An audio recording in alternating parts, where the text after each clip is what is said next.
കൊല്ലം സ്വദേശിനിയായ റിൻസി ഡേവിഡ് എന്ന 29കാരി യഥാർത്ഥത്തിൽ ആരാണെന്നറിഞ്ഞ് ഞെട്ടിത്തരിച്ചിരിക്കുകയാണ് മലയാളക്കര.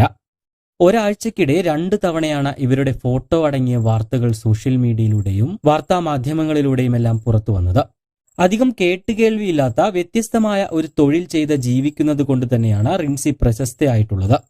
പ്രധാനമായും റിൻസിയുടെ തൊഴിലിടം എന്ന് പറയുന്നത് മരണവീടുകളാണ്. എന്തായാലും നമ്മുടെ യുവത്വം ഇത്തരത്തിലുള്ള വ്യത്യസ്തമായ ജീവിത രീതികൾ തിരഞ്ഞെടുക്കുമ്പോൾ പണി കൂടുന്നത് നമ്മുടെ കേരള പോലീസിനാണ്. റിൻസി എന്നും രാവിലെ പത്രം വായിക്കുന്ന ശീലമുള്ള ഒരാളാണ്. പത്രങ്ങളിലെ മരണവാർത്തകളോടാണ് റിൻസിക്ക് കൂടുതൽ ഇഷ്ടം. മരണം നടന്ന വാർത്തകളെല്ലാം പരതി അതിൽ മരണപ്പെട്ട ആളുടെ സംസ്കാരം എന്നാണെന്ന് കണ്ടെത്തും. തുടർന്ന് അഡ്രസ് തപ്പിയെടുത്ത് അങ്ങോട്ട് വെച്ചുപിടിപ്പിക്കും. മരണവീട്ടിലേക്ക് എത്തിയാൽ ആർക്കും സംശയം തോന്നാത്ത രീതിയിൽ പെരുമാറുകയും നല്ല രീതിയിൽ വേഷം ധരിച്ച് എത്തുകയും ചെയ്തിരുന്നതിനാൽ ആർക്കും റിൻസിയെ സംശയമൊന്നും തോന്നിയിരുന്നില്ല. അങ്ങനെ കഴിഞ്ഞ മെയ് മാസം 7-ാം തീയതി കൊച്ചിയിലെ ഒരു മരണവീട്ടിലും റിൻസി എത്തിയിരുന്നു. അവിടെ എത്തി കുടുംബത്തിലെ ഒരു അംഗത്തെപ്പോലെ സങ്കടം നിറഞ്ഞ മുഖവുമായി വീട്ടിൽ നിലയുറപ്പിച്ചു. തുടർന്ന് മൃതദേഹം വീടിനകത്തേക്ക് കൊണ്ടുപോകുന്ന സമയത്ത് ആൾക്കൂട്ടത്തോടൊപ്പം റിൻസിയും വീടിനകത്തേക്ക് കയറി പറ്റുകയായിരുന്നു. തുടർന്ന് ആളുകളെല്ലാം മാറിയ സമയത്ത് മുറിക്കകത്ത് കയറി അലമാരയിൽ സൂക്ഷിച്ചിരുന്ന 14 പവൻ സ്വർണ്ണാഭരണങ്ങൾ മോഷ്ടിച്ച് സ്ഥലം വിടുകയായിരുന്നു. വിദഗ്ധമായ മോഷണം നടത്തി മുങ്ങിയ റിൻസിയെ പിടികൂടാൻ പോലീസിന് ഇതുവരെയും സാധിച്ചിരുന്നില്ല. അതുകൊണ്ട് തന്നെ റിൻസി സ്വർണമെല്ലാം കൊല്ലത്തെ ഒരു ജ്വല്ലറിയിൽ പോയി വിൽക്കുകയും ചെയ്തിരുന്നു.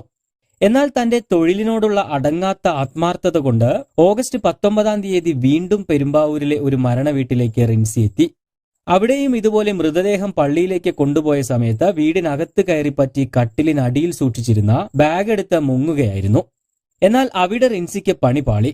വീട്ടിൽ നിന്നും ബാഗ് എടുത്ത് തിരിച്ചു പോകുന്ന റിൻസിയുടെ മുഖം ആ വീട്ടിലെ CCTVയിൽ പതിയുകയായിരുന്നു. അവിടെ നിന്ന് 45 ഗ്രാം സ്വർണവും 90 കുവൈറ്റ് ദിനാറുമാണ് മോഷണം പോയിരുന്നത്. മോഷണം നടത്തിയ ഉടൻ തന്നെ ഓട്ടോറിക്ഷയിൽ കയറി രക്ഷപ്പെടുന്ന ദൃശ്യങ്ങളും പോലീസിന് ലഭിച്ചു. പിന്നീട് ശാസ്ത്രീയമായ അന്വേഷണത്തിനൊടുവിൽ വൈറ്റിലിൽ നിന്നും പോലീസ് ഇവരെ പിടികൂടുകയും ചെയ്തു. തുടർന്നാണ് ഇതേ തരത്തിലുള്ള വേറെയും മോഷണങ്ങൾ നടത്തിയിട്ടുണ്ടോ എന്ന് പോലീസ് പരിശോധിക്കുന്നത്. അങ്ങനെയാണ് എളമക്കരയിലെ മരണവീട്ടിൽ നടന്ന മോഷണവും തെളിയുന്നത്. തുടർന്ന് റിൻസിയെ എളമക്കര പോലീസും അറസ്റ്റ് ചെയ്യുകയായിരുന്നു. മോഷ്ടിച്ച സ്വർണം വിൽപ്പന നടത്തിയ കൊല്ലത്തെ ജ്വല്ലറിയിൽ നിന്ന് സ്വർണം പോലീസ് കണ്ടെത്തിയിട്ടുണ്ട്. കഴിഞ്ഞ ദിവസം കോഴിക്കോടും ഒരു യുവതിയുടെ വ്യത്യസ്തമായ മോഷണം വാർത്തകളിൽ ഇടം പിടിച്ചിരുന്നു. രാത്രിയിൽ ശുചിമുറി ഉപയോഗിക്കാൻ അനുവദിക്കണമെന്ന് ആവശ്യപ്പെട്ട് വീട്ടിലെത്തി കവർച്ച നടത്തിയ തിരുവനന്തപുരം സ്വദേശിനിയായ സോഫിയ ഖാൻ എന്ന യുവതിയാണ് പോലീസിന്റെ പിടിയിലായത്.